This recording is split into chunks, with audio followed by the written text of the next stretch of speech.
በስመ አብ ወወልድ ወመንፈስ ቅዱስ አሃዱ አምላክ አሜን። እሺ በሉ። ትንቢተ ኢሳይያስ ምዕራፍ 1 ቁጥር 19። የተወደዳችሁና የተከበራችሁ በዚህ ሰዓት ይህንን የሕይወት ቃል ለመስማት የታደላችሁ የእግዚአብሔር ልጆች በጌታችን በመድኃኒታችን በኢየሱስ ክርስቶስ ፍቅር ጸጋና ሰላም ይብዛላችሁ። የእናታችን የቅድስተ ቅዱሳን የንጽሕተ ንጹሐን የድንግል ማርያም አማላጅነት አይለያችሁ። የጻድቃን የሰማዕታት የቅዱሳን አባቶቻችን ጸሎትና ምልጃ የቅዱሳን መላእክት ተራዳይነት አይለያችሁ። አሜን። ኑ እንዋቀስ ይላል እግዚአብሔር። ኃጢአታችሁ እንደ አለላ ብትሆን እንደ አመዳይ ትነጻለች፣ እንደ ደምም ብትቀላ እንደ ባዘቶ ትጠራለች። እሺ ብትሉ ለእኔም ብትታዘዙ የምድርን በረከት ትበላላችሁ። ስለ ቃሉ አምላካችን እግዚአብሔር የተመሰገነ ይሁን። ይህንን ቃል የምናገኘው በትንቢተ ኢሳይያስ ምዕራፍ 1 ከቁጥር 18 ጀምሮ ነው። ኢሳይያስ ማለት ስሙ እግዚአብሔር ደህንነት ነው ማለት ነው። ከአራቱ አበይት ወይንም ታላላቅ ተብለው በመጽሐፍ ቅዱስ ከሚታወቁት የብሉይ ኪዳን ነቢያት መካከል አንዱና የመጀመሪያው ነው። ኢሳይያስ ከክርስቶስ ልደት በፊት ከ740 እስከ 688 ዓመተ ዓለም አካባቢ ይኖር የነበረ የእግዚአብሔር ነቢይ ነው። በመንፈሳዊ ሕይወታቸው ተጎሳቅለው ለእግዚአብሔር ባልተመቻቸ ስፍራ ላይ በመቆማቸው ምክንያት የደረሰባቸውን በደል መቋቋም ላቃታቸው እስራኤላውያን የሚያጥበውና የሚያጠራው ነፃ የሚያወጣውና የሚያለብሰው እግዚአብሔር ነው። ለደረሰባችሁ የጸጋ መገፈፍ የሕይወት መጎስቆል ሁሉ መፍትሄያችሁ እግዚአብሔር ነው እያለ ኢሳይያስ ይናገራል። እስራኤል በደረሰባቸው መቅሰፍት ምክንያት እግዚአብሔር እስከ መጨረሻ የተዋቸው ነገር ግን ኃጢአታቸው ምን እንደሆነ ያልተረዱ እንደሆኑ ከዚህ ቃል መረዳት እንችላለን። የኃጢአታቸው ብዛት ሳይሆን የደረሰባቸውን መቅሰፍት አጋነው መናገራቸው መፍትሄ እንደማይሆን ኢሳይያስ ይናገራል። ብዙ ጊዜ በሕይወት በሚገጥምብን ፈተናና ችግር ምክንያት ራሳችንን በመመርመር ወደ እግዚአብሔር መማጸንን የመሰለ የመፍትሄ መንገድ የለም። እስራኤል ከእግዚአብሔር መንገድ ርቀዋል፣ ወደ ቃሉ መጠጋት አቅቷቸዋል። ስለዚህ ነቢዩ ኢሳይያስ ተነሳ። የደረሰባችሁ ጥፋትና መቅሰፍት የኃጢአታችሁ ውጤት ነው። ስለዚህ እግዚአብሔር አጥቦ ቅዱሳን ልጆቹ ሊያደርጋችሁ የተዘጋጀ አባት ነው፣ ኑ አለ። እግዚአብሔር በኃጢአታችን ምክንያት የሚቀጣን ሳይሆን የሚያርመን አባት ነው። እስራኤላውያንን እግዚአብሔር ያርማል፣ ኑ አለ ኢሳይያስ። የሰው ልጅ በሕይወት ጎዳና ውስጥ ከፍተኛ የኃጢአት አዘቅት ውስጥ ተስፋ መቁረጥ ውስጥ የሚወድቀው እግዚአብሔር ቸር መሆኑን ሳይረዳ ሲቀር ብቻ ነው። የእግዚአብሔርን ቸርነት የተረዳ ሰው ኃጢአት ቢሰራ እንኳን እግዚአብሔር መሐሪ መሆኑን አውቆ ለንስሐ ወደ እግዚአብሔር ይጠጋል። እስራኤል ይህን ስላልተረዱ ሸሹ። ለሸሹ እስራኤላውያን ነቢዩ ኢሳይያስ ይናገራል። እግዚአብሔር ነው ይላል፣ ንዑ ንትዋቀስ ይቤ እግዚአብሔር አለ። እግዚአብሔር እንዲህ ይላል፣ ኑ እንዋቀስ። በደጅ ለምትንከራተቱት ጎዳና ላይ በመከራ ለምትንከላወሱት ለእናንተ እኔ አባት ልሁናችሁ፣ ኑ ልጆች ሁኑኝ አለ እግዚአብሔር። እባርካችኋለሁ፣ ኑ ኃጢአታችሁ እንደ አለላ ብትሆን እንደ አመዳይ ትነጻለች አለ። እኔ ካላነጻዋችሁ ጥርት አትሉም። እግዚአብሔር ያነጻው ብቻ ይጠራል፣ እግዚአብሔር ያጠበው ብቻ ይነጻል። የሰው ልጅ ለመንፈሳዊ ንጽሕና በእግዚአብሔር ሊታጠብ ያስፈልጋል። እግዚአብሔር ካላጠበው ሰው ሕይወት የለውም። የዮሐንስ ወንጌል ምዕራፍ 13 ላይ ጌታ በአዲስ ኪዳን የደቀ መዛሙርቱን እግር አጠበ ይለናል መጽሐፍ ቅዱስ። እያጠበ ሳለ ቅዱስ ጴጥሮስ ጌታ ሆይ አንተማ እኔን አታጥበኝም አለ። ስለ ትሕትና እኔ ካላጠብኩ አጠራም አለው እግዚአብሔር። እድል ፈንታ የለህም ከሕይወት። እግዚአብሔር ካላጠበን እድል ፈንታ የለንም። እኔ ካላጠብኳችሁ ንጽሕና አይኖራችሁም ነው ያለው እግዚአብሔር። በቃ ክርስቲያን መላ ሰውነቱን ለእግዚአብሔር ሊሰጥ ያስፈልጋል። ሁለንተናውን እንዲታጠብ ሳያፍር ከነ እድፉ ሊመጣ ያስፈልጋል። እግዚአብሔር አባት ነው፣ የማናፍረው አባት። ገመናችንን የማይገልጥ ለአደባባይ አሳልፎ የማይሰጥ አባት ነው እግዚአብሔር። ክብርና ምስጋና ለስሙ ይሁን።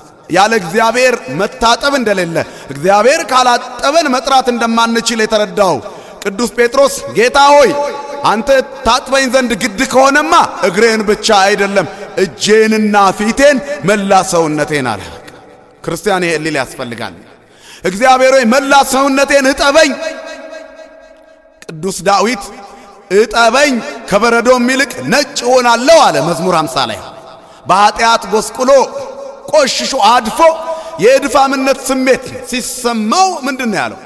አንተ በሂሶጵ እርጨኝ እነጻማለሁ፣ እጠበኝ ከበረዶም ይልቅ ነጭ ሆናለሁ አለ። በኃጢአት ያደፍን ወገኖች ሁሉ እግዚአብሔር እንዲያጥበን ራሳችንን ያለማፈር ልናቀርብ ያስፈልጋል። እግዚአብሔር ሆይ እጠበኝ ከበረዶ ይልቅ ነጭ ሆናለሁ።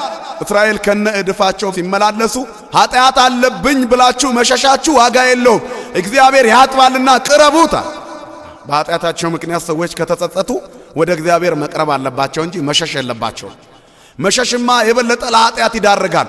ስለዚህ ኃጢአታችሁ እንደ አለላ ብትሆን እንደ አመዳይ ትነጻለች፣ እንደ ደምም ብትቀላ እንደ ባዘቶ ትጠራለች አለ። እሺ ብትሉ አለ እሺ በሉ ለእኔም ብትታዘዙ አለ እመሰ ፈቀድክሙ ወሰማይክሙኒ በረከተ ምድር ትበልዑ የምድርን በረከት ትበላላችሁ ብትታዘዙኝ አለ። በመንፈሳዊ ሕይወት ውስጥ የሰው ልጅ ስኬት ለእግዚአብሔር ከመታዘዝ ይጀምራል።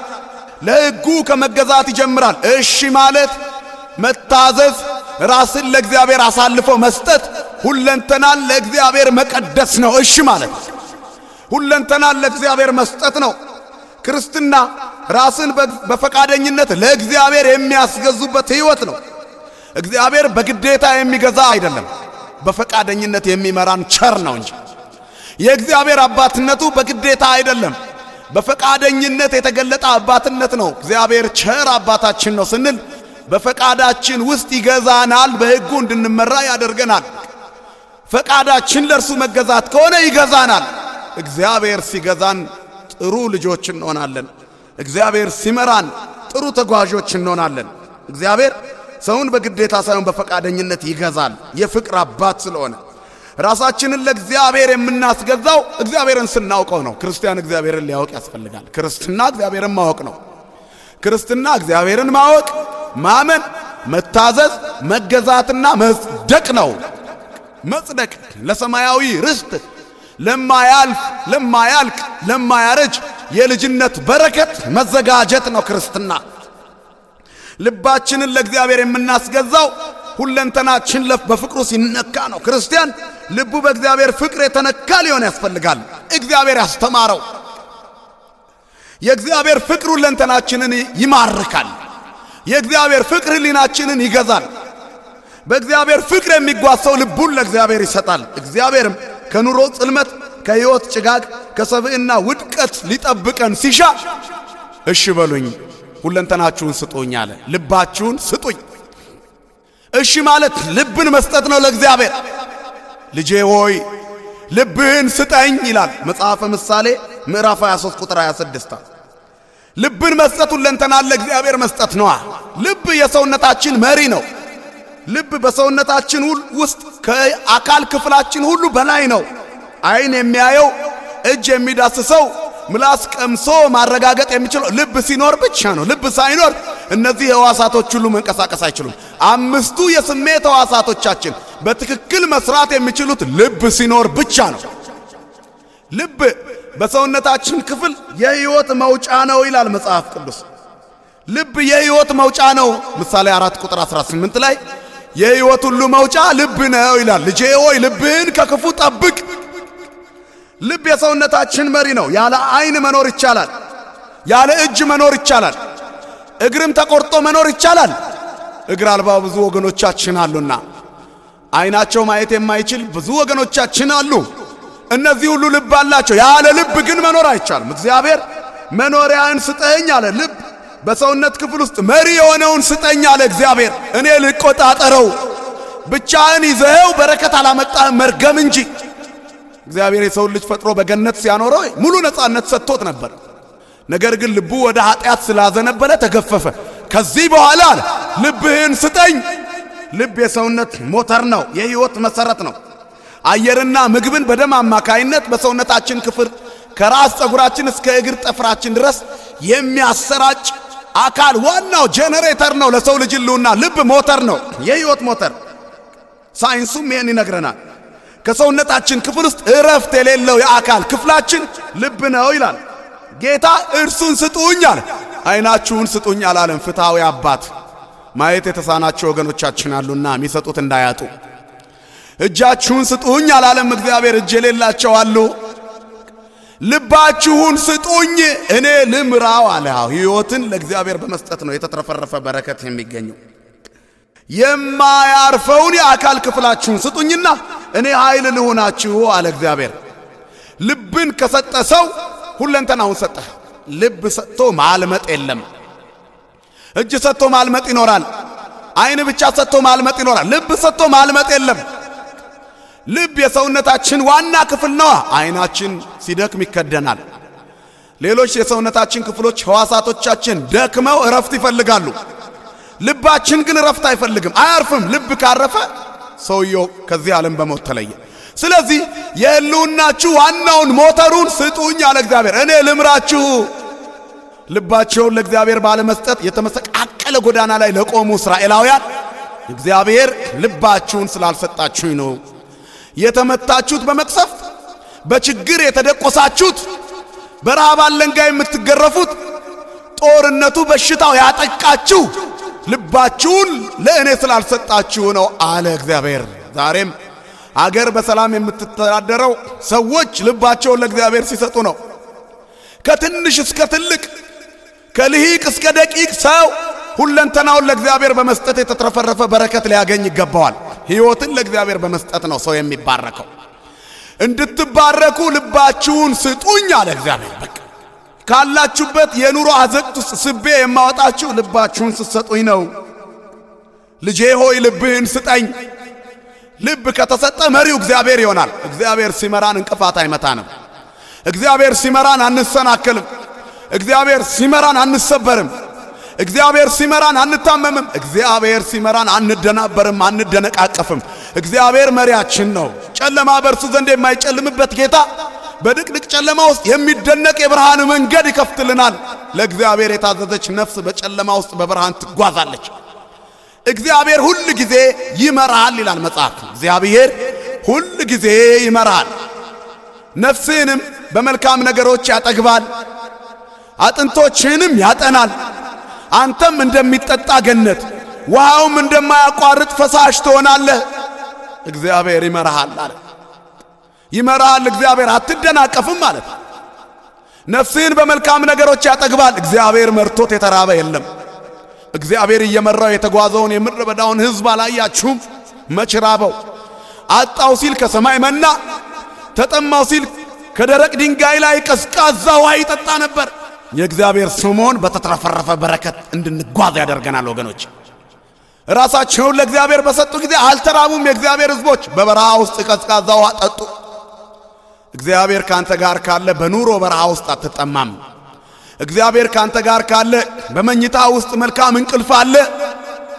እግዚአብሔር ካንተ ጋር ካለ በሕይወት እንቅስቃሴ በኑሮ ትግል ውስጥ ሁሌ ማሸነፍ አለ። ወገኖች እግዚአብሔር ከኛ ጋር ይሆንልን። እግዚአብሔር ከኛ ጋር ካለ ትዳራችን ጸጥታና ሰላም የተሞላበት ይሆናል። እግዚአብሔር ከኛ ጋር ካለ በኑሮ እንቅስቃሴያችን ውስጥ ትርፋማዎች እንሆናለን። ንግዳችን ትርፍ ይኖረዋል። እግዚአብሔር ከኛ ጋር ካለ አገራችን ሰላም፣ ሕዝባችን ሰላም ይሆናል።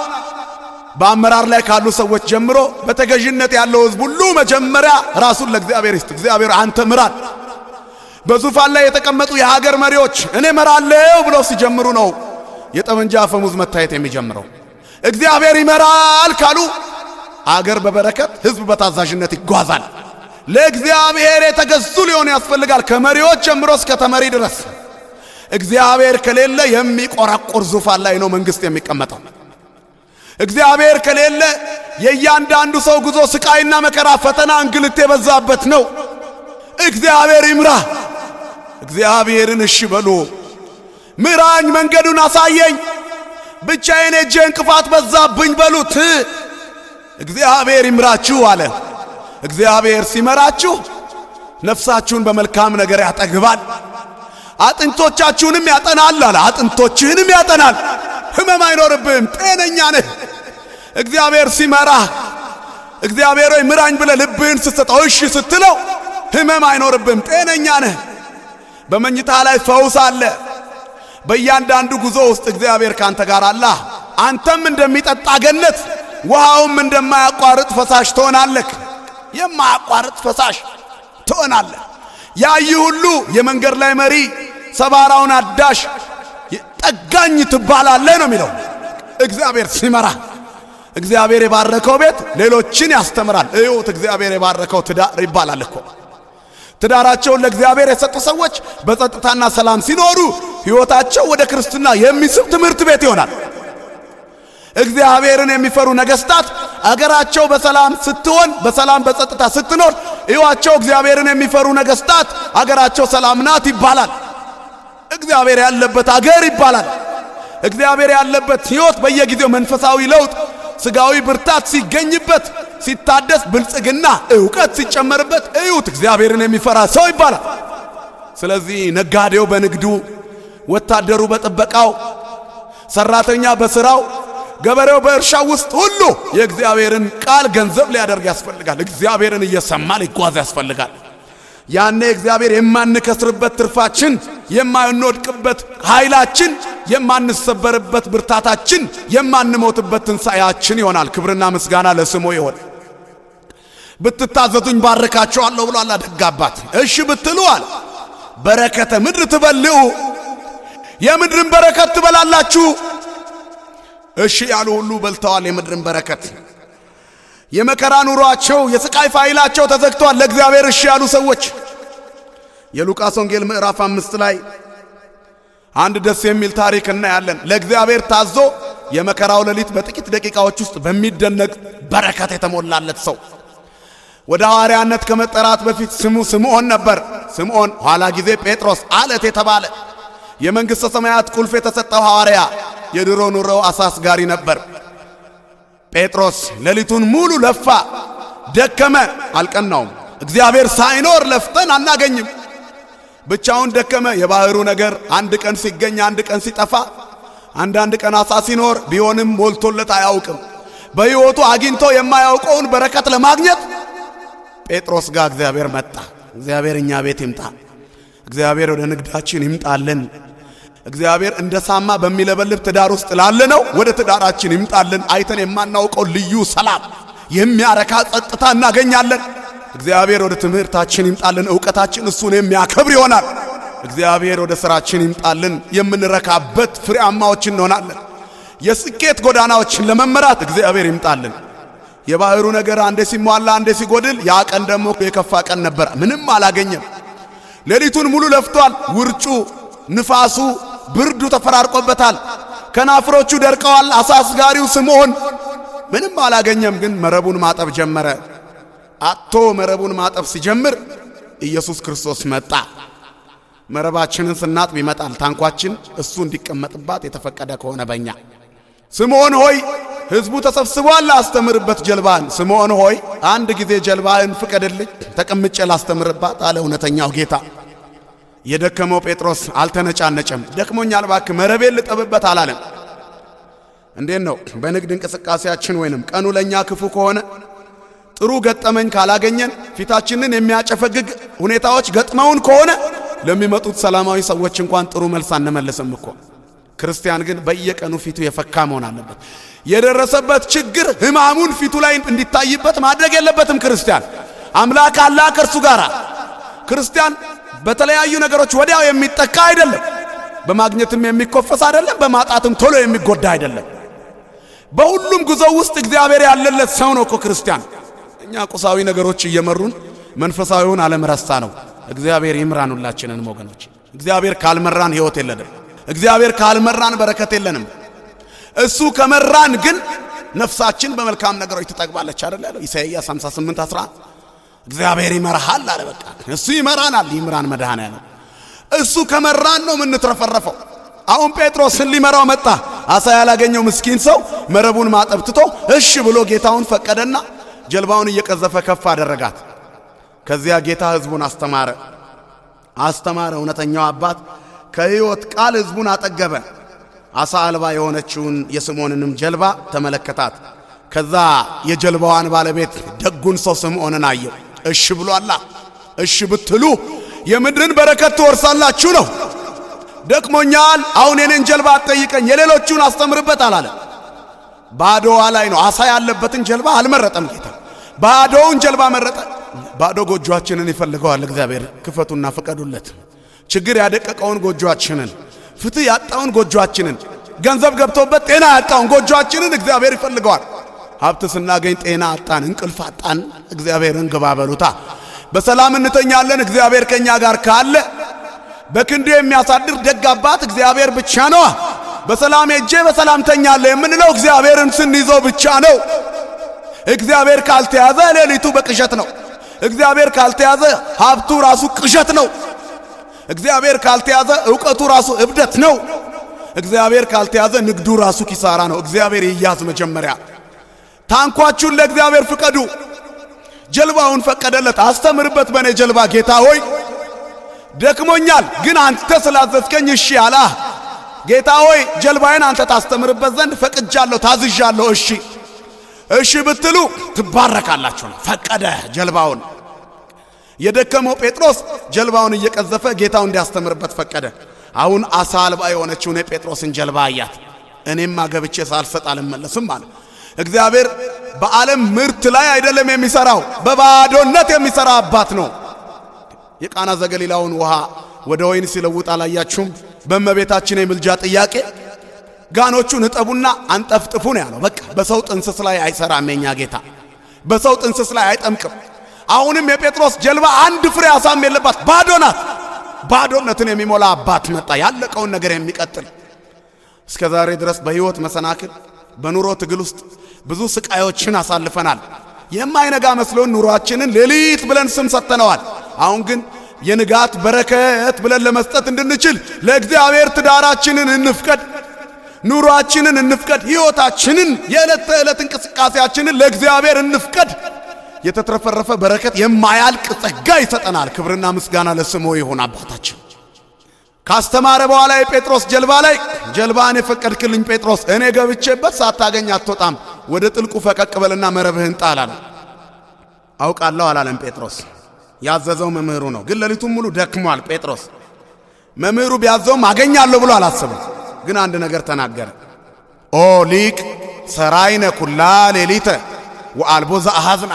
ጌታ ሆይ ሌሊቱን ሙሉ ፈለግን፣ ለፋን፣ ሰራን፣ ደከምን፣ አንዳችም አሳ እንኳን አልያዝንም፣ አንድ አልያዝንም አለ። ይሄው እንደምታየው ጀልባው ባዶ ነው። ወባህቱ እስመ አዘዝከነ ናወርድ መሳግሬነ። አሁን ግን አንተ አዘህናልና አንተ አድርጉት ብለህናልና በቃልህ መረቦችን እንጥላለን አለ። ክርስትና ማለት ይሄ ነው። ጌታ ሆይ በቃልህ እታዘዛለሁ ነው። አንተ ስላዘዝከኝ እሺ ነው። እሺ ብትሉ ትባረካላችሁ። ጴጥሮስ አላጉረመረመም። በትዕግስት መጠበቅ አለ። መረብህን ጣል ሲባል እሺ አለ። ክርስትና መጨረሻውን በትዕግስት መጠበቅ ነው፣ ማጉረምረም አይደለም ክርስትና። ብዙዎቻችን በመንፈሳዊ በረከት ውስጥ እንዳንጓዝ ያደረገን ማጉረምረም ነው። እባክህ ደክሞኛል፣ እኔ ሌሊቱን ሙሉ ለፍቻለሁ፣ ዛሬ መጥተህ ለምን ታዘኛለህ አላለም። ያዘዘው መምህር ነው። አገኛለሁም ብሎ አልጠበቀም። ግን እሺ በቃ አለ። እሺ በሉ። ክርስትና ማጉረምረም አይደለም። እስራኤልን በበረሃ ያስቀራቸው፣ በምድረ በዳ አሸዋ እንዲበሉ ያደረጋቸው በእግዚአብሔር ላይ ማጉረምረማቸው ነበር። አጉረመረሙ ይላል እስራኤላውያን። ስጋ ተመኘን፣ ስጋ አማረን፣ የሰማይን መና ተጸየፍን ብለው አጉረመረሙ። እስራኤል ከታላቁ በረሃ ቀዝቃዛዋ እየጠጡ የሰማይ መና እየበሉ በአውላላ ሜዳ ምሽግ የሆነላቸውን እግዚአብሔርን አጉረመረሙበት ይላል መጽሐፍ። ማጉረምረም በረከት ያሳጣል ወገኖች። ከግብጽ በታላላቅ ተአምራት ያወጣቸውን እግዚአብሔርን በኤናቃውያን ጉልበት ለወጡት። ግብጽ እንመለሳሉ። ከእግዚአብሔር ዓለም ነጻነት የግብጽ ዓለም ባርነት ይሻለናል አሉ። ከሰማያዊ መና ይልቅ ጡብ እያቦካን የምንመገበው የግብጽ ምግብ ይሻለናል፣ የግብጽ ሽንኩርት ይሻለናል አሉ። የግብጽን ሽንኩርት ተመኙ። ወደ ግብጽ እንመለሳሉ። ኦሪት ዘኍልቍ ምዕራፍ 14 ያሳዝናል። በክርስትና ሕይወት ትልቁ ውድቀት የእግዚአብሔርን ኃይል በዓለም ጉልበት መለካት ነው። ከዓለም በራሳችን አቅም ዓለም ላይ የደከምነውን ድካም አስበን እግዚአብሔር የማይሰራ የመሰለን ስንቶች አለን። በአንድ ቀን ጀንበር እግዚአብሔር ቤታችንን በሙሉ በረከት ያትረፈርፋል። እሺ በሉት። እግዚአብሔር ያዘጋጀልን ታላቅ ርስት ሰማያዊ ቤት መንግሥተ ሰማያትን በምድር ጊዜያዊ ታላቅነት ለውጠን ለከፍተኛ ውድቀት የተዳረግን የለንም። ጊዜው አሁን ነው ወደ እግዚአብሔር የምንመለስበት። ሞታችንን የማይፈቅድ እግዚአብሔር በነቢዩ ሕዝቅኤል ላይ አድሮ የሟቹን ሞት አልፈቅድም፣ ተመለሱና በሕይወት ኑሩ፣ እሺ በሉና በሕይወት ኑሩ ይለናል። ሕይወታችንን የሚፈቅድ ደግ አባት ክብርና ምስጋና ይድረሰው። የእግዚአብሔር ዘላለማዊ ኃይል በዓለም ጊዜያዊ ግዝፈት የሚዘነጋ አይደለም። የዓለም ጉልበት የጠዋት ጤዛ ነው። ባህር የከፈለላቸውን ታላቁን ፈርዖንን በባሕረ ኤርትራ ያሰጠመላቸው በየመንገዱ እየተነሱባቸው ከሚረብሿቸው አሕዛብ ሰልፈኞች ሁሉ የታደጋቸውን ታላቁን እግዚአብሔር በዔናቃውያን ርዝመት ለወጡት። እግዚአብሔር አዘነ። የባረከንን ከሕፃንነታችን ጀምሮ እየመራ ያሳደገንን እግዚአብሔር ዓለማዊ ገንዘብ ስናገኝ የከዳነው ስንቶች ነን? ለመንፈሳዊ አገልግሎት ታጭተን በቅዳሴው ዓለም ተሰማርተን አይ ብለን ወደ ዘፈን ዓለም ሄደን የካድነው ስንቶች ነን? ማጉረምረም ይሄ ነው። ለምድራዊ ምቾትና ተድላ ዘላለማዊ ጸጋን ያጣን ስንቶች ነን? እግዚአብሔር ያዝንብናል። ተመለሱና በሕይወት ኑሩ፣ እሺ በሉ። ኃጢአታችሁ ቢበዛም እንኳን አጥባችኋለሁ አለ እግዚአብሔር። እኔ አጥባችኋለሁ ኑ የሚል አባት ነው። ኃጢአታችንን ነግሮ የሚያስፈራራን አይደለም እግዚአብሔር። ንስሐ ግቡ የሚለን አባት ነው። ስለዚህ ማጉረምረም በክርስትና ሕይወት ዋጋ የለውም። እስራኤል አጉረመረሙ። ሲያጉረመርሙ እግዚአብሔር አዘነ። ምድራዊ ምቾትና ተድላን በሰማያዊ ጸጋ ጋር አነጻጽረን የለወጥን ስንቶች ነን እኛ? ምድራዊ ምቾትና ተድላ ይሻለናል ብለን ሰማያዊ ዜግነታችንን ያጣን ስንቶቻችን ነን? ከውድቀት ሁሉ ትልቁ ውድቀት ዓለምን ፈርቶ ማይተም መበጠስ ነው። እግዚአብሔር ያኔ ያዝናል። መድኃኔዓለም አይዘንብን ወገኖቼ። በድካም ውስጥም ቢሆን ለመንፈሳዊ ነገር እሺ ማለትን የመሰለ በረከት የለም። እስራኤል በበረሃ አሸዋ ውስጥ ቀሩ ስለተጠራጠሩ።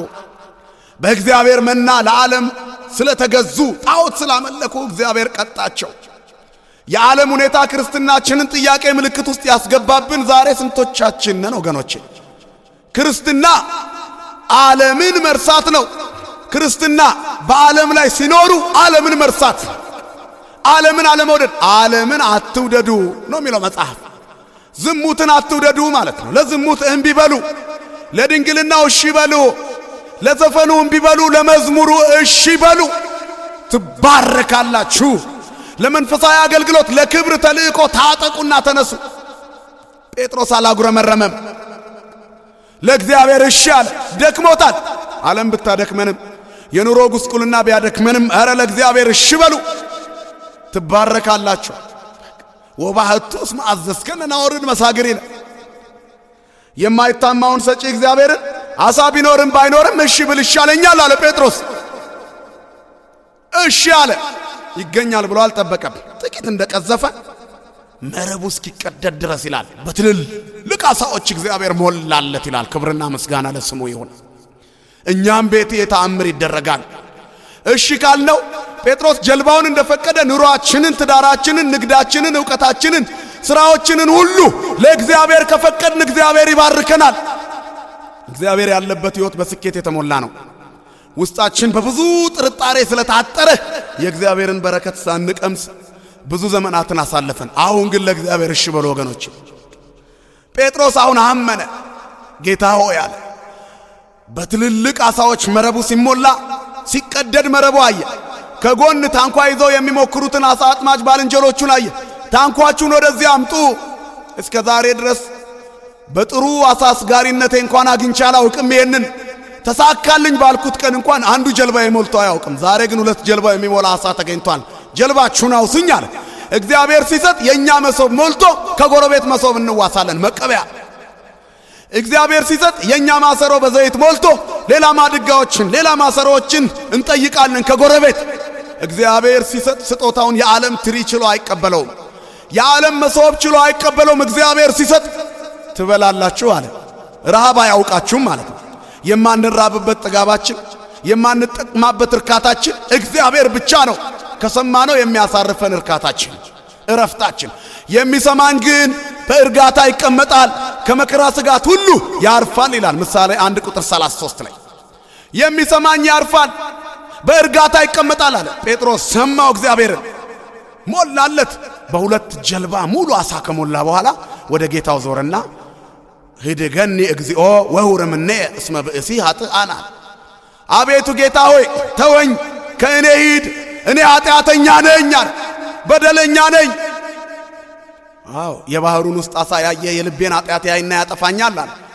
ኢትፍራ አለው ጌታ። የማይቀጣ አባት፣ ኃጢአት ቢኖርብን እንኳን የሚያርመን ጌታ፣ እንደ ሰው አይደለም፣ አይኮንንም። ኃጢአታችንን እየዘረዘረ የማያሳቅቀን አባት ነው እግዚአብሔር። ክብርና ምስጋና ይድረሰው። አትፍራ፣ ከእንግዲህ ሰው ነው የምታጠምደው፣ መረብህን ጥለህ ተከተለኝ። ያጠመደውን አሳ መረቡን ሳይበላ ሳይሰበስብ ጥሎ ተከተለው። ዛሬ የሰጠ እግዚአብሔር ነገም ይሰጣል። ይህንን አምኖ የተከተለ ጴጥሮስ በ5 እንጀራና 2 ዓሣ 5000 ሰው አብልቶ 12 መሶብ ሲያተርፍ በዓይኑ አየ። በጥቂት ደቂቃዎች ውስጥ መረቡ የተሞላለት ጴጥሮስ እሺ ብሎ ስለተከተለ ከመንፈስ ቅዱስ ስጦታ በኋላ የሐዋርያት ሥራ ምዕራፍ 2 ላይ በአንድ ቀን ስብከት 3000 ሰዎችን አጠመቀ፣ አጠመደ። ሰው ታጠምዳለ ተብሏል። ሰው ታጠምዳለ ተከተለኝ። የመጀመሪያዎቹን ዓሣዎች ጴጥሮስ የሚያጠምዳቸው እያረደ ሊበላቸው ነው። ያውኖቹን ግን ያጠመዳቸው የታረደላቸውን እንዲበሉ ነው። የታረደልንን ልንበላ በማይቀደደው የፍቅር መረብ በወንጌል የተጠመድን እኛ ክርስቲያኖች ነን። ያጠመደን እግዚአብሔር በፍቅሩ ነው። ክብርና ምስጋና ለስሙ ይሁን። የመጀመሪያዎቹ ዓሣዎች ፈልገው አይደለም ወደ መረቡ የሚሄዱት፣ እናልፋለን ሲሉ ክንፋቸው በመረቡ ተይዞ ነው። ያውኖቹ ግን የምንጠመደው እኛ ፈልገን ወደን ፈቅደን ነው። እግዚአብሔር በግዴታ የሚገዛ አይደለም። ፈቅደን በፍቅሩ አጠመደን። በፍላጎታችን ውስጥ መራን። ደግ አባት አሁንም ታዘዙኝና እባርካቸዋለሁ አለ። ክብርና ምስጋና ለስሙ ይሁን። እሺ ያሉት ሁሉ ይባረካሉ። ያመኑት ይባረክ። ማመን ነው እሺ ማለት። ትውልዱ ለእግዚአብሔር እሺ ሊል ያስፈልጋል። ለእግዚአብሔር ሊገዛ ያስፈልጋል። ለዘላለማዊ በረከት ለማያልፍ ጸጋ ሰው እግዚአብሔርን ሊታዘዝ ያስፈልጋል። መታዘዝ የበረከት ምንጭ ነው። ማመን የበረከት መነሻ ነው። እመኑ ትባረካላችሁ፣ እመኑ ትድናላችሁ፣ እመኑ ትጸድቃላችሁ፣ እመኑ ወደ ምግባር ታድጋላችሁ። ምግባር የጽድቅ ቅድመ ሁኔታ ነው። እምነት ደግሞ የምግባር ቅድመ ሁኔታ ነው። ያመነ ክርስቲያን የሚሰራው ስነ ምግባር በሰማይ መዝገብ ይጻፍለታል፣ ልቡም በዚያ ያርፋል። ልባችንን የሚያሳርፍ አባት፣ ሁለንተናችንን በጸጥታ የሚገዛ ጌታ እመኑኝ አለ። እመኑ። ክህደት እንደ እድገት በሚነገርበት ጊዜ ትውልዱ ለእግዚአብሔር እሺ ብሎ ቢባረክ ይሻላል። እግዚአብሔርን በመካዳችን ምክንያት ግብረ ሰዶም ዝና ሆነ ዝሙት ርኩሰቱ እንደ ቅድስና መነገር ጀመረ። እሱ ጎበዝ ነው ወንድ ነው ይባላል። ዘማዊው አንስታቱን ይፈጃል። ዝነኛ ጎበዝ ነው። ጎበዝ አይደለም፣ ሄሮድስ ነው የሚፈጅ። በዝሙት ሕፃናቱን የሚፈጁ ስንት ወንዶች ወንድሞች አሉ በኃጢአት ጎዳና ላይ ቆመው መጥባዕትየ ትበልዓክሙ ይላቸዋል። እነዚህ ወእመሰ ይፈቀድክሙ ሰሚዖትየ መጥባዕትየ ትበልዓክሙ፣ እኔን መስማት እምቢ ብትሉ በሕጌ በትእዛዜ በፍቅሬ ባትኖሩ ሰይፌ ትበላቸዋለች። እስመ ከማሁ ነበበ አፍሁ ለእግዚአብሔር። ይህንን የእግዚአብሔር አፍ ተናግሯል። በዝሙት ጎዳና ላይ ቆመን እንደ ጀግንነት የምንፎክር ሁሉ እግዚአብሔር ይነቅለናል። የተነቀልን እንሆናለን። በዚህ ጎዳና የበለጸጉ የጸደቁ የሉም። ስለዚህ ለድንግልናው እሺ በሉ፣ ለዝሙቱ እምቢ በሉ፣ ለሃይማኖት እሺ በሉ፣ ለማመን አሜን በሉ ማለት ነው። ይሁንልኝ ይደረግልኝ ማለት ነው። አሁን ያለንበት ዘመን እንኳን እሺ ልንል እንኳን አሜን ልንል ለእግዚአብሔር እግዚአብሔር የለም የሚሉ ሰዎችን ማድነቅ ጀምረናል። በትምህርት ቤት ደረጃ እንዴ እከሌ እኮ ምሁር ነው ይባላል። ለምን? በክህደት ስለሚጀምር ንግግሩን እግዚአብሔር የለም ስላለ። እሱ እኮ ወጣ ያለ ነው ዕውቀቱ ይባላል። በእርግጥም በእኛ አስተሳሰብ ወጣ ያለ ነው። ከሕይወት ጎዳና የወጣ ወደ ሞት ቁልቁለት የወረደ ማለት ነው። ከቅድስና ዓለም የወጣ ወደ ርኩሰቱ የተጓዘ ማለት ነው። የክህደት መርዛቸውን እየረጩ ብዙ ተማሪዎችን ሳይጨርሱ እንዲወድቁ በልጅነታቸው ጡረታ እንዲወጡ ያደረጉ መምህራን አሉ። በክህደት ጎዳና ሄደው ዕውቀት ይገኝበታል፣ እድገት ይገኝበታል የተባሉት ትምህርት ቤቶች ዛሬ የዝሙትና የኃጢአት የሲሰኝነትና የርኩሰት መናኸሪያዎች ሆነዋል። ወላጆች ልጆቻቸውን ሴት ልጆቻቸውን ወደ ትምህርት ቤት ሲልኩ ወደ ሞት እንደሚልኩ ሁሉ መሳቀቅ የጀመሩበት ዘመን ላይ ደርሰናል። ይሄ ከመምህር እስከ ተማሪ ለእግዚአብሔር እሺ ያላለ ትውልድ አሁን ለደረስንበት መቅሰፍት መነሻችን ነው፣ ምንጫችን፣ መሰረታችን ነው። ለእግዚአብሔር እሺ ቢል ይሻለዋል ይሄ ትውልድ። ለእግዚአብሔር ቢገዛ ይሻለዋል። እሺ በሉ። አሁንማ ትንንሾች ልጆችን ሁሉ ከአቅማቸው በላይ ለሚሆን ጥያቄ እየዳረግናቸው ነው። የክህደት ቃል፣ መጽሐፍ ቅዱስን የሚሳደብ ቃል እየተናገርን ልጆች ለእግዚአብሔር እሺ ብለው እንዲያድጉ በእግዚአብሔር ቤት ይደጉ። የሌላውን እንተው፣ የዓለሙን ጉዳይ እንተው። የመንፈሳዊው ጉዳይ ነው እያስባረከን ያለው። ፊታችን የወዛው እኮ ከሰማይ በወረደ ዝናብ ነው። ሰዎች በቀረጹት ፕሮጀክት ያደገ ማንም የለም። በእግዚአብሔር ስጦታ ብቻ ነው ሰው የወዛው። ስለዚህ ትምህርት ቤቱም ለእግዚአብሔር እሺ ይበል። መምህራን ከክህደት ዓለም ወጥተው ትምህርታቸውን ብቻ ያስተምሩ። ምግባር እንዲያስተምሩ የተላኩ ሰዎች በክህደት ይጀምራሉ። ሲጀመር መጽሐፍ ቅዱስ ይካዳል በአንዳንድ መምህራን አፍ። ያልታደሉ መምህራን ዛሬ ትልቅ ናቸው የሚባሉት ጎበዞች ናቸው የሚባሉ ሰዎች እንኳን ሰውን ምሳሌ ሆነው ሊመሩ ቀርቶ ራሳቸውን አልጠበቁም። ንጽህና በሚነገርበት ትምህርት ቤት ውስጥ ያደፈ ልብስና የተንጨባረረ ጸጉር ያለው ሰው አዋቂ ተብሎ እጅ ይነሳል። ይሄ የውድቀት ምልክት ነው። ያ ብቻም አይደለም። እነዚህ ሰዎች ሌሎችን ደቀ መዛሙርት ለማድረግ መሰብሰባቸው ነው የሚያሳዝነው። አብረዋቸው የሚሄዱት ሰዎች ጸጉራቸው ማቆጥቆጥ ይጀምራል። አይነኩትም፣ ሲጠቀልሉት ይውላሉ። በየሻይ ቤት በረንዳ ቁጭ ብለው የክፋት ደቀ መዛሙርት ማምረት ተጀመረ። መምህራንም ሕፃናትን በክፋት ለማሳደግ ከትምህርት ቤት የክህደት ቃል ጀመሩ። እሺ በሉ ነው ያለው። ወገኖች ለእግዚአብሔር አሜን በሉ። በዚህ ጎዳና የተጓዙ አልቀናቸውም። በእግዚአብሔር ላይ ተነስተው የጨረሱ የሉም። ጉዞአቸው የተሰናከለባቸው ናቸው። መንገዳችን የተቃና እንዲሆን ለእግዚአብሔር እንስጥ። ክስት ለእግዚአብሔር ፍኖተ ይላል መጽሐፍ። መንገድን ለእግዚአብሔር አደራ ስጥ። መዝሙር 36 ቁጥር 5 እግዚአብሔር እንዲመራ ስጠው መንገድን ለእግዚአብሔር። ያኔ የተቃና ይሆናል። ልጆች በእግዚአብሔር ቤት እንዲያድጉ ወላጆች ለእግዚአብሔር እሺ ይበሉ። ልጆቻችን በእግዚአብሔር ቤት ካደጉ ዓለምን ዝም የሚያሰኝ ቃል መናገር ይችላሉ። ሰይጣንን የሚያስደነግጥ አረፍተ ነገር ከእግዚአብሔር ቤት ነው የሚወጣው። እኔ አንድ ታሪክ አውቃለሁ። በትምህርት ቤት ውስጥ ሊያስተምር የመጣ አንድ አውቃለሁ ባይ መምህር በጠዋት እንደገባ ተማሪዎች አለ፣ ዛሬ የምንማረው ባህር ውስጥ ስላሉት አራዊት ነው። እስቲ ከባህር እንስሳት መካከል ትልቁን የሚነግረኝ ማን ነው? አንዲት በቤተ ክርስቲያን ያደገች ሕፃን ልጅ፣ ወላጆቿ መንፈሳውያን የሆኑ ሕፃን ልጅ በእግዚአብሔር ቤት ቃሉን ስትማር፣ ቅዱሳት መጻሕፍትን ስታነብ፣ ስታዳምጥ፣ በቅዱሳት መጻሕፍት ማደግ የጀመረች ሕፃን ልጅ እጇን አነሳች። እኔ ትችላለች። እሺ ጎሽ ሚሚዬ መልሽ፣ ምንድነው? አሳ አንበሪ አለች። በጣም ተደነቀ መምህሩ፣ አስጨበጨበላት። አሳ አንበሪ በባህር ውስጥ ካሉት ግዙፍ አራዊት እንስሳት መካከል አንዱ ነው። ነገር ግን አሳ አንበሪ ትልቅ መሆኑን በምን አወቅሽ አላት። ምክንያቱም አሳ አንበሪ የሚገኘው በባህር አሊያም በውቅያኖስ ነው። ይቺ ልጅ ያለችበት አካባቢ ደግሞ ውቅያኖስ ወይም ባህር የለም። ስለዚህ በዚህ ሕፃንነቷ ይህንን የመሰለ ትልቅ ዕውቀት እንዴት አገኘች አለ። ደስ አለው። እንዴት አወቅሽ አላት። በመጽሐፍ ቅዱስ ውስጥ አንብቤ አለች። በቤተ ክርስቲያንም ተሰብኬ ሲነገር ሰምቼ። ዮናስ የሚባል አንድ ሰው በአሳ አንበሪ ሆድ ውስጥ 3 ቀን 3 ሌሊት ቆየ። በዚህ በዮናስ ትምህርት የነነዌ ጾም ሁሉ አለ። የቤተ ክርስቲያን ቃልና መጽሐፍ ቅዱስ ሲጠራ ልብ ድካም የሚይዛቸው አረፋ የሚደፍቃቸው የዓለም ምሁራን አሉ። እግዚአብሔር ከሌለበት የዓለም ምሁርነት የመጨረሻው ድንቁርና መሃይምነት ነው። የጥበብና የእውቀት መዝገብ እግዚአብሔር ነዋ። እግዚአብሔርን መፍራት ነው። ቀዳሚ ያለ ጥበብ ፈሪሃ እግዚአብሔር። የጥበብ ሁሉ መጀመሪያ እግዚአብሔርን መፍራት ነው። መምህሩ ግን ተበሳጨ። መጽሐፍ ቅዱስ የውሸት መጽሐፍ ነው እንዴ መምህር? አሳ አንበሪ ግዙፍ ነው አላልከኝም እንዴ? አዎ ነው፣ ግን መጽሐፍ ቅዱስ የውሸት መጽሐፍ ነው።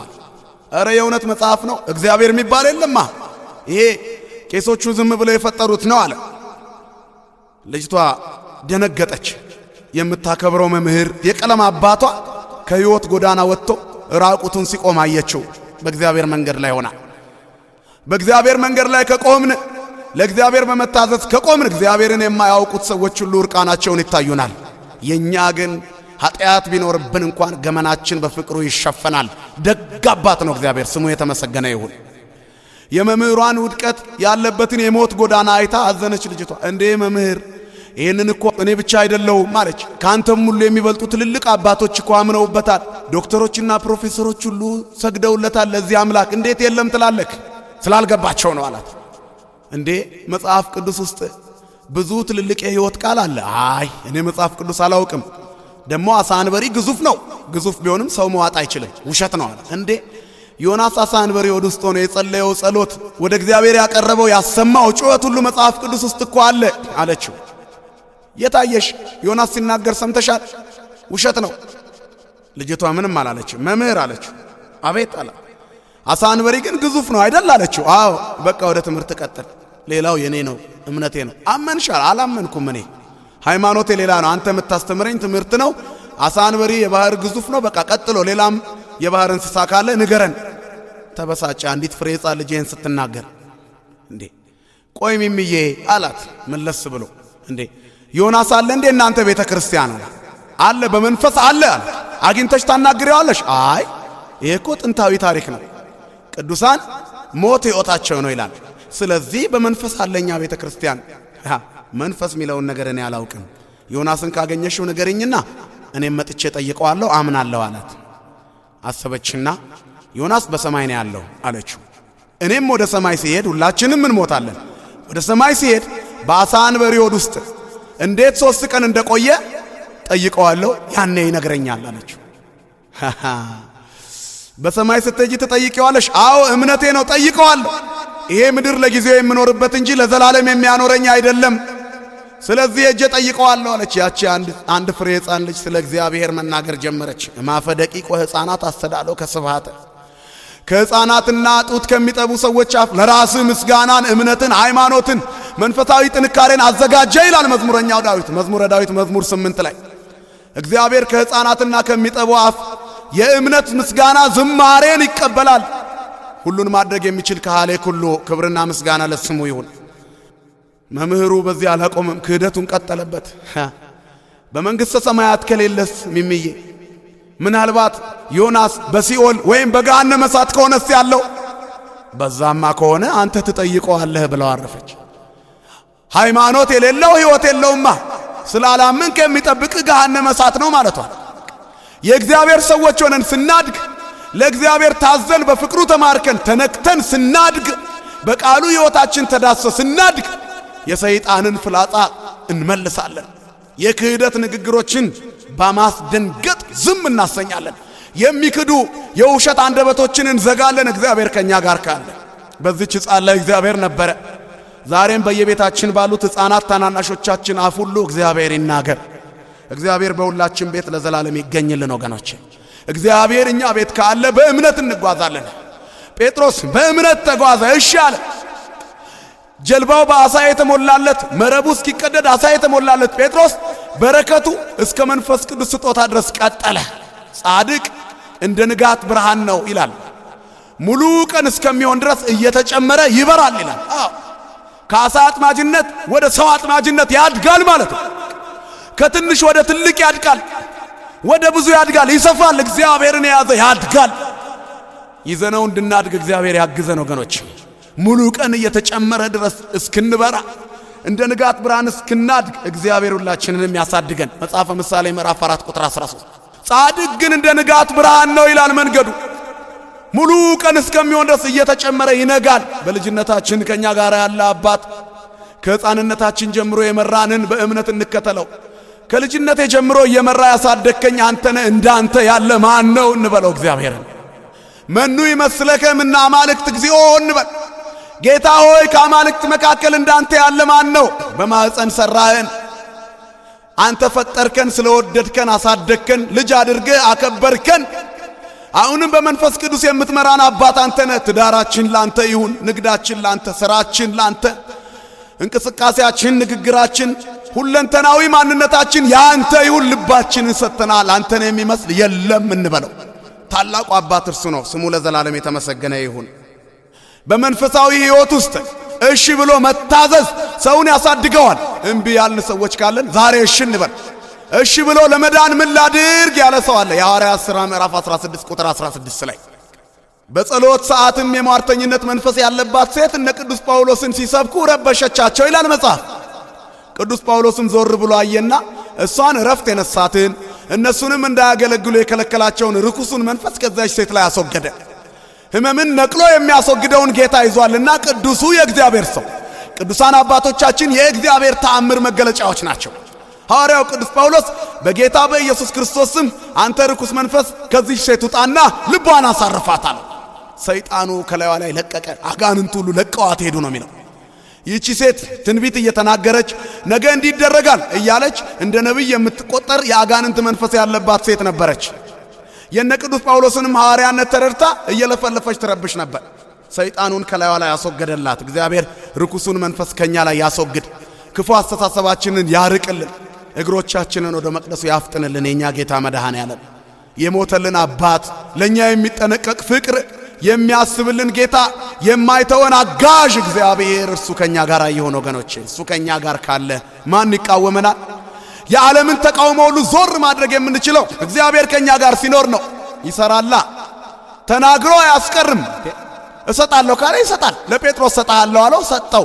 ቃሉ የማይታበል ተናግረው አስጨብጭበውን ዝም ያሉ መሪዎቻችን ብዙ ናቸው።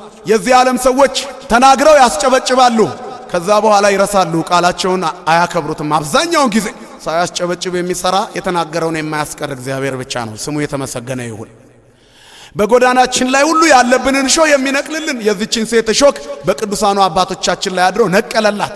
ለካ በዚች ሴት የሚተዳደሩ ሰዎች አሉ። በሰው ስቃይ በሰላም የሚኖሩ ሰዎች አሉ። ለካ በሀገራችን በሰዎች ስቃይ በሰዎች ህመም እነሱ ጤነኞች ሆነው ወፍረው የሚኖሩ አሉ። ያለባት ርኩስ መንፈስ ትንቢት ስለሚናገር የሚሰበሰብ ገንዘብ ነበር። ጌቶቿም የትርፋቸው ተስፋ እንደወጣ ባዩ ጊዜ ይህችን ሴት ለዚህ ደረጃ ያበቋት የፈወሷት እነ ቅዱስ ጳውሎስ ናቸውና ተናደዱ። ሕፃናትን ወስደው አይነ ስውራን አድርገው ትርፍ የሚያገኙ ሰዎች አሉ። ጌቶቿ በዚች ሴት መዳን ድሃ እንደሚሆኑ አሰቡ። ሀብታም ለመሆን በሽተኛ አድርገው ይዘዋት የሚዞሩት እነሱ ናቸው። የልጆችን አይን እያጠፉ ዕውራን አድርገው የሚያስለምኑባቸው አሉ። ልጆቹን አካለ ስንኩላን አድርገው የሚጠቀሙ አሉ። የሰው ልጅ እየሰረቁ ልጄ ጠፋብኝ እያሉ ፎቶ የሚለጥፉ ሰዎች ብዙ አሉ አይደል? ወይኔ አንዱ ወስዶ ማስለመኛ አድርጎብኝ ይሆናል አይኑን ያጠፋብኛል ብለው እንዴ በየሚዲያው ላይ የምናያል አይደል? የሕፃናትን ጉልበት ብዝበዛ ልጆችን ሰርቆ ወስዶ ከአቅማቸው በላይ የሆነ ሥራ እያሰሩ በጉልበታቸው የሚተዳደሩ ጥሩ ኑሮ የሚኖሩ ሰዎች አሉ። እነዚህ የእግዚአብሔር ሰዎች አይደሉም። እግዚአብሔር እነዚህን መጥባዕት የተበላ አክሙ ይላቸዋል። ሰይፍ ይበላቸዋል። በወዝ ብላ ነው የተባለው፣ በሰው ወዝ ብላ አልተባለም። የሰው ወዝ ብላ፣ የሰው ላብ ብላ፣ የሰው ደም ጠጣ አልተባለም። ክርስቲያን በወዝ ብላ ነው የተባለው። በሰው ጉልበት የሚከብሩ አሉ፣ በሰው ልፋት የሚነግሱ አሉ። እግዚአብሔር እኛን ከዚህ ይሰውረን ወገኖች። ለእግዚአብሔር የሚታዘዝ ሰው ለመንፈሳዊ ነገር ቅን መሆን አለበት። እነዚህ ሰዎች ተበሳጩና እነ ቅዱስ ጳውሎስ ላይ ያስነሱባቸው ሕዝቡን። እነ ቅዱስ ጳውሎስም ተገረፉ፣ ተደበደቡ፣ ወደ እስር ቤት ተወረወሩ። ከግንድ ጋር ተጠርቀው ታሰሩ። በእስር ቤት የውስጠኛው ክፍል ጨለማ ቤት ተወረወሩ። ለክርስቶስ ወንጌል ብዙ መከራ ተቀብለዋል። እግዚአብሔር ግን አከበራቸው። እኛንም ያክብረን መድኃኔዓለም። እኩለ ሌሊት ሲሆን የተለመደ የጸሎት ሰዓታቸው ደረሰ። በእኩለ ሌሊት ጸሎት ጸለዩና መዝሙር ጀመሩ። ቆሰልን ብለው አላጉረመረሙም። ክርስትና ማጉረምረም አይደለም፣ ተመስገን ማለት ነው። እሺ በሉ ትባረካላችሁ፣ አሜን በሉ ነው። ተመስገን በሉ። እግዚአብሔር ሆይ ተመስገን፣ አንተ ከኔ ጋር ካለ ምን ይጎልብኛል በለው። እሱን የያዘ ምን ይጎድልበታል? የበረከት አባት እግዚአብሔር የምድርን በረከት ትበላላችሁ። በአዲስ ኪዳን ዘላለማዊ ጸጋ ትጎናጸፋላችሁ፣ ዘላለማዊ ታላቅነት ታገኛላችሁ ማለት እኮ ነው። ከምድር በረከት ጋር ማለት ነው። የአዲስ ኪዳን ምእመናን ተጨማሪ ጸጋ አለ። የምድርን በረከት የብሉይ ኪዳን ነው። አዲስ ኪዳን በብሉይ ኪዳን ላይ ተጨምሯል። ስለዚህ ዘላለማዊ ጸጋ፣ የተትረፈረፈ ሀብት፣ ሰማያዊ ዜግነት ታገኛላችሁ። እግዚአብሔር ለዛ ክብር ያብቃል። በእኩለ ሌሊት እነ ቅዱስ ጳውሎስ ዘመሩ። በሁሉ አመስግኑ የሚለውን ይዘዋላ። ታመምን ብለው አላጉረመረሙ። በማጣትም በማግኘትም በመራብም በመጥገብም በማትረፍም በመክሰርም በመሾምም በመሻርም ክርስቲያን ተመስገን ማለት አለበት።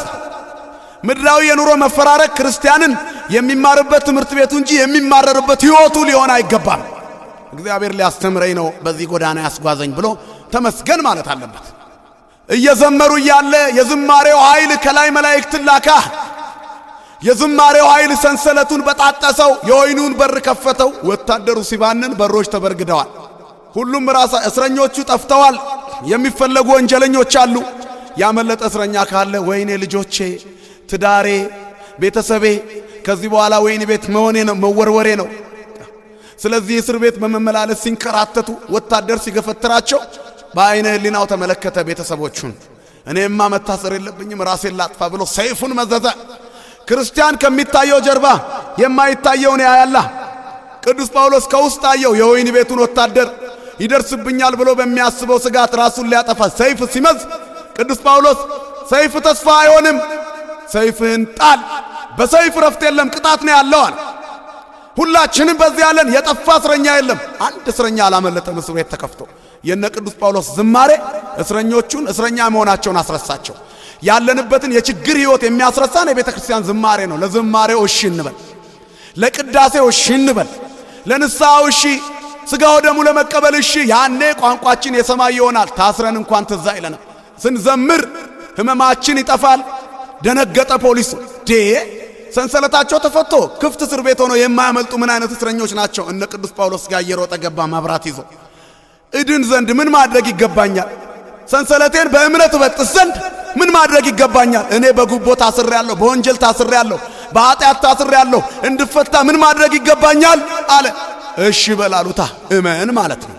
አንተና ቤተሰቦች በጌታ በኢየሱስ ክርስቶስ ስም እመኑና ልጅነትን አገኙ አለ። በቃ ማን ነው እሱ? ኢየሱስ ክርስቶስ እመኑት የተባለው አያውቀውም ወታደሩ። መሰከሩለት ይላል መጽሐፉ። ኢየሱስ ሰው ሊያደርገን ሰው የሆነ ለክብራችን የተዋረደ ሊያከብረን የተዋረደ ወድቆ ያነሳን ታሞ የፈወሰን አባት ነው ኢየሱስ ክርስቶስ። እሱን እመን። የእግዚአብሔር ልጅ የድንግል ማርያም ልጅ ነው። ከገነት ይልቅ ለኛ ሲል በረትን የመረጠ ከኪሩቤል ጀርባ ይልቅ የአህያን ጀርባ የመረጠ ከክብር አምላክነቱ ይልቅ ስለኛ ፍቅር የመስቀልን ሞት የወደደ ፍቅር ነው። እውነትም ክርስቶስ ሁሉን እኩል የሚያይ ታላቅ ፍቅር ነው ወገኖቼ። ጌታና ሎሌ፣ ንጉሥና ባሪያ፣ ምሁርና ጨዋ፣ ድሃና ሀብታም፣ ሹምና ሰራሰው በፊቱ እኩል የሆኑለት ፍትሐዊ ዳኛ ነው እግዚአብሔር። ለእርሱ እሺ በሉ ነው። ሁሉ ለእግዚአብሔር እሺ ይበል። ከትንሽ እስከ ትልቅ፣ ከቤት ሰራተኞች ጀምሮ እስከ ታላላቆቹ ለእግዚአብሔር እሺ በሉ። በፊቱ እኩል የሆኑለት ፍትሐዊ አባት ነው ሁሉ። ጊዜ የማይሽረው ዘመናት ኃይሉን የማያጎድሉበት ዘወትር የማይለወጥ የማይወድቅ ፍቅርን እሺ በሉ። የእረኛና ነገሥታትን ምስጋና እኩል የወደደ ፍቅር ነው እግዚአብሔር። የጽድቅ ጠኔ ለፈጀን፣ የጽድቅ ረሃብ ለፈጀን፣ ፍቅራችንን ተርቦ በነፍስ ያጠገበን ጌታ፣ ስደታችንን ተሰዶ ባለ ርስት ያደረገን፣ ያለ ጥፋት ራሱን ለክስ ያቀረበ፣ የሰውን ፍርድ የተቀበለ፣ ሞቶ ሕይወት የሰጠን አምላክ እርሱ ነው። እሺ በሉት። ክርስትና በዚህ የፍቅር መንገድ ውስጥ መጓዝ ነው። በአኗኗራችን አንሰን በበሽታ ተጎድተን በሕይወት ጎስቁለን ብንኖርም ህመማችንን የሚነቅል አባት ነው። በነ ቅዱስ ጳውሎስ አይደለ እንደ ያቺን በሽተኛ የነቀለላት? አሰሪዎቿ ይበሳጩ እንጂ በቤት ሰራተኞቻችን ማደግ ምክንያት የምንበሳጭ ሰዎች አለን። እኛ በሩን ዘግተንባቸው ወደ እግዚአብሔር ቤት እንሄዳለን። ሰራተኞቻችን እግዚአብሔርን እንዲያገኙ አንፈልግም። ዘበኛችን እግዚአብሔር ቤት ሄዶ እግዚአብሔርን እንዲያመልክ እንፈልጋለን። ቆራቢ ሆነን ሰራተኞቻችንም እናሰቃየለን። የኑሮ ሁኔታ በእኛ ቁጥጥር ስር ያውላቸው እንጂ የመድኃኔዓለም ፍጥረት ናቸው ብለን አምነናል። ለእኛ የሰጠ እግዚአብሔር ነገ ለእነርሱም ይሰጣል። ሰራተኞቻችንን ሕይወታቸውን ሰው መሆናቸውን አናምንም። ጉልበታቸውን ብቻ እንፈልጋለን። የሚደክማቸው አይመስለንም። እረፍት አንሰጣቸውም። ሰንበት እንኳን እኛ እናከብራለን፣ እነሱ ይሰራሉ። በእነሱ ውስጥ እኛ እየሰራን እየሻርን መሆኑን አላወቅንም። እግዚአብሔር ይህንን ከኛ አይወድም ወገኖች። አንዳንድ ሰዎች አሉ ሰራተኛዬ ዘርፋኝ ሄደች ይላሉ። እንዴ ዘርፈው የሚሄዱት የሥነ ምግባር ትምህርት ስላልተማሩ እኮ። የሥነ ምግባር ትምህርት እንዳይማሩ እኛ ራሳችን አሰናካዮች ነን። ከቤተ ክርስቲያን ተመልሰን አፋችንን የምናሟሸው እነሱን በመውቀስ ነው። ይህን እንዲያዝረክርከሽ ትጠብቅኛለሽ፣ እንዲያርገሽ ትጠብቅኛለሽ። የት የተማሩትን ታዲያ? እነዚህ ሰዎች ጥሩ ይሁኑ። ከማን ይማሩ? ክርስቲያን ቤተሰቦች ለሰራተኞቻችሁ ጥሩ አርአያ ሁኑ። በጸሎት ጊዜ እነሱም ከእናንተ ጋር ይሰለፉ። ልጆቻችሁን በሞግዚትነት እንዲያሳድጉ ፈቅዳችኋል። ታዲያ በሥነ ምግባር እንዲያሳድጓቸው እነሱም የሰንበት ትምህርት ቤት አባላት እንዲሆኑ ፍቀዱ። የሰርክ ጉባኤ ተሳታፊ ይሁኑ። ቤተ ክርስቲያን የሚሄዱበት ሰዓት ስጧቸው። እግዚአብሔር ለነሱም አባታቸው ነው። የሁሉ አባት እግዚአብሔር፣ ሰውን የማይነቅ ጌታ። ለወይን ቤት ዘበኛው በእነ ሐዋርያው ቅዱስ ጳውሎስ ደረሰበት። ደግ አባት ነው እርሱ፣ የማያዳላ ጌታ። ደግነቱን ማጣታችን፣ ቸርነቱን መታመማችን፣ ለጋስነቱን መራባችን አይቀለብሰውም። ለእርሱ ለቃሉና ለፍቅሩ ለትእዛዙ እሺ እንበል። የባሕሩን ንፋስ፣ የመቃብሩን ሞት፣ የማጣትን ረሃብ፣ የደዌን ዳኝነት እንቅፋት ሰይጣንን የሚገስጽልን አባት ነው እግዚአብሔር። በይሁዳ ተሸጦ በቀያፋ ተሰድቦ ልብሱን ተገፎ ከጸጋው ያለበሰን አባት፣ በአይሁድ እጅ ተሰቅሎ መከራችንን በሞቱ የፈጸመ፣ ትንሣኤያችንን ያወጀ የትንሣኤያችን በኩር እኔ ነኝ ትንሣኤና ሕይወት ያለ አባት እሺ በሉኝ ይላል። ይህን ሲሰማ የወይን ቤቱ ወታደር ሰይፉን ጣላ። አመነ፣ ተጠመቀ፣ ሰይፍ ጣለ። ጣል ተብሏላ። ሰይፍ ሳይጥሉ መስቀል ማንሳት የለም። ዛሬ የሰይፍ ሰዎች መስቀል ያለውን ሰው የሚያሳድዱት መስቀል ስላላገኙ ነው። መስቀል የሰይፍ ጠላት ነው። ሰይፍም መስቀልን ሲያይ ይታወካል። የሰይፍ ሰዎች በመስቀል ፊት መቆም አይችሉም። ስለዚህ በመስቀሉ ፊት፣ በማዳን ፊት፣ በፍቅር ፊት፣ በእርቅ ፊት፣ በሰላም ፊት ለመቆም ሰዎች ሰይፋቸውን ይጣሉ። ሰይፍን ጣል አለው የወይን ቤቱን ወታደር። ሰይፉን ጣለ፣ መስቀል አነሳ። ከጊዜያዊነት ወደ ዘላለማዊነት፣ ከመዋቲነት ወደ ሕያውነት ተሻገረ። ይህን ያደረገ አባት ስሙ ለዘላለም የተመሰገነ ይሁን። እሺ ስላለ እሺ ብትሉ የምድርን በረከት ትወርሳላችሁ። እምቢ ብትሉ ግን አንድ ምሳሌ ተናግሬ እጨርሳለሁ። እናቶቻችን እንጀራ ሲጋግሩ የሚጠቀሙበት ዘዴ አለ። ሁላችንም ያደግንበት የምናውቀው ነው። መጀመሪያ ምጣዱ ውስጥ እንጨት በደንብ ተጨምሮ እሳት ይነድበታል። ምጣዱን እስኪሰማ ድረስ በደንብ ከሰማ በኋላ ምጣዱ አሰስ ጠረግረግ ያደርጉና ውሃ በእጃቸው ነክረው ምጣዱ ላይ ውሃ ረጨት ያደርጋሉ። ያን ጊዜ ምጣዱ ምን ይላል? ሁላችሁም ታውቁታላችሁ መልሱ። እሺ ይላል።